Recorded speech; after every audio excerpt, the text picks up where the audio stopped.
sebagai institusi pendidikan tinggi yang berkomitmen mencetak generasi yang profesional, berintegritas dan peduli terhadap kesehatan masyarakat, Poltekkes Kemenkes Banten terus berperan aktif dalam upaya promotif dan preventif di bidang kesehatan.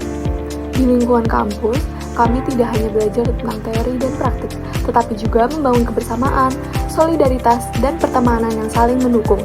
Karena kami percaya, dukungan sosial dan lingkungan yang positif memiliki peran penting dalam menjaga kesehatan mental. Di balik masa remaja yang penuh warna, seringkali terdapat tekanan akademik, tuntutan sosial, serta permasalahan pribadi yang dapat mempengaruhi kesehatan fisik dan mental. Melalui edukasi ini, kami berharap remaja dapat lebih memahami, mengenali, dan mengelola stres secara sehat. Karena menciptakan generasi yang sehat secara fisik dan mental adalah langkah awal menuju masa depan yang lebih baik.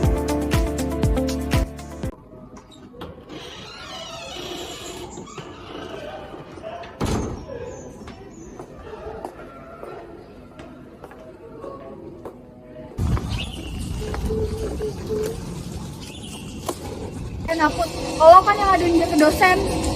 Ngadu apa? Gue nggak tahu itu apa. Kalah, nggak usah pura-pura nggak tahu deh. Tadi pagi gue dipanggil dosen. Terus kemarin lo habis ngadep dosen itu.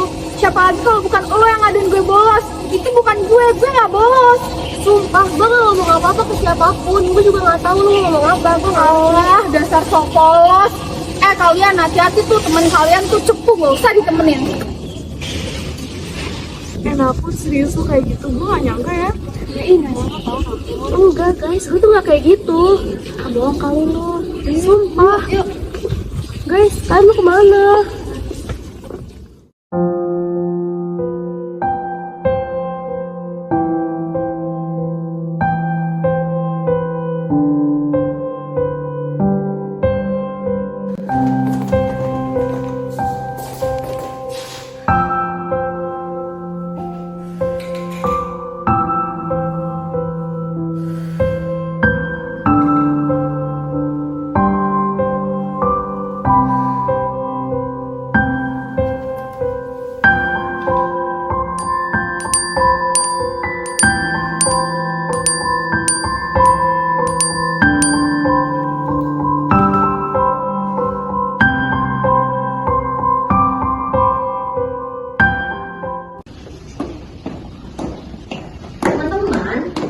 Pada remaja dan mahasiswa itu nyata pada kehidupan kita saat ini. Tekanan tugas, konflik pertemanan, rasa kesepian, dan juga perundungan dapat menjadi dampak yang besar pada diri kita sendiri dan juga menjadi masalah kesehatan pada mental.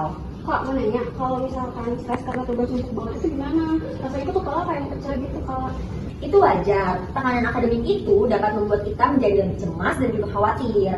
Tapi caranya kalian bisa memecah tugas besar itu menjadi bagian-bagian kecil dan juga atur prioritas.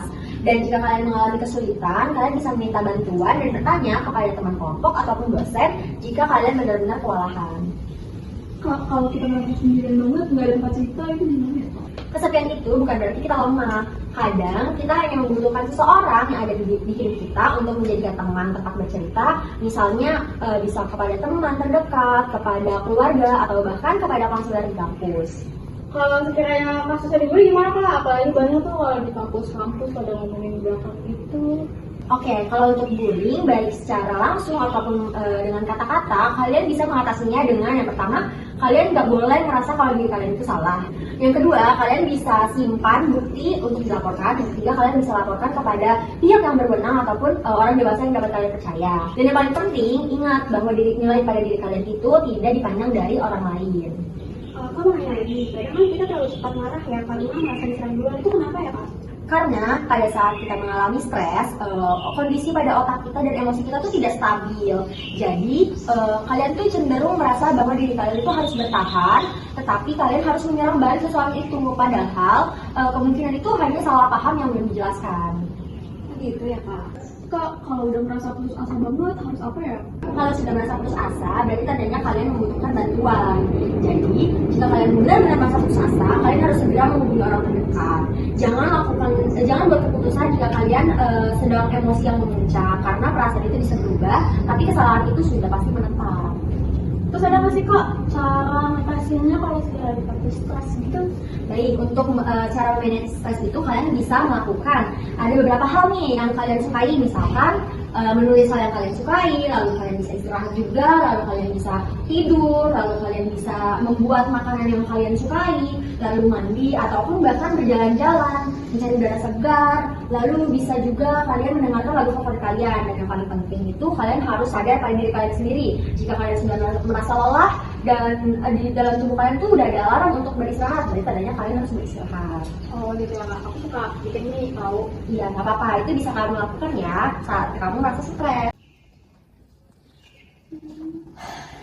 Ternyata aku nggak sendirian ya.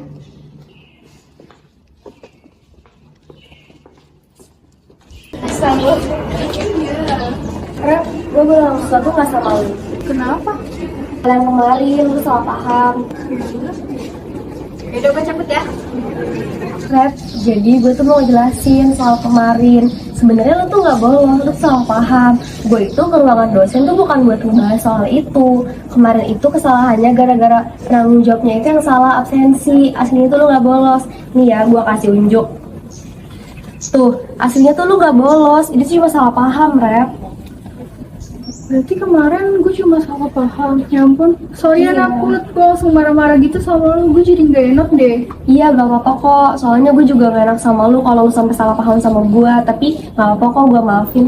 Makasih ya Naput, udah klarifikasi soal itu. Gue bener-bener minta maaf, kemarin langsung marah-marahin lo kayak gitu.